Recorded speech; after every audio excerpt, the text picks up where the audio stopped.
Yen Santos, proud at diretsahang sinagot ang mga isyu tungkol sa tunay na relasyon niya kay dating Ilocos Sur Governor Chavit Singson.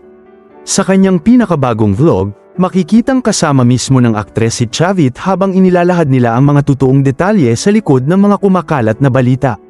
Matatanda ang ilang linggo ng usap-usapan online ang di umano'y pagkakaroon ng anak ni Yen at Chavit.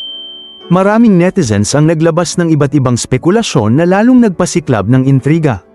Pero sa vlog na ito, tuluyan ang binasag ni Yen ang katahimikan. Ayon kay Yen, wala ni Katie na katotohanan ang mga chismis. Malapit lamang umano siya kay Chavit dahil ninong ito ng kanyang kapatid. Dagdag pa ng aktres, sobrang close sila bilang parang pamilya at walang dapat bigyang mali siya ang kanilang samahan. Hindi rin nagpahuli si Chavit sa pagsagot. Sa harap ng kamera, sinabi mismo niya na totoo ang pahayag ni Yen na ninong siya ng kapatid nito at matagal na silang magkaibigan. Nilinaw din niyang walang basehan ang mga malisyosong kwento na kumakalat at hinihikayat ang publiko na huwag basta maniniwala sa mga haka-haka. Samantala, marami sa mga netizens ang humanga sa pagiging prangka ni Yen. Sabi ng ilan, hindi madali para sa isang babae sa showbiz na magsalita lalo na kung kaliwat kanan ang intriga.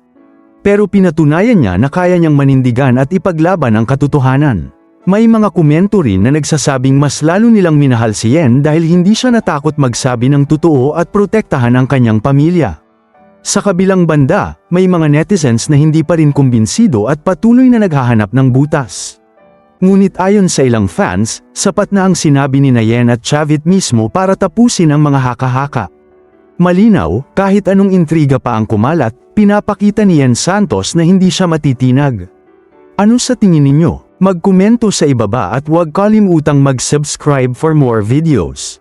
Maraming salamat sa panunood.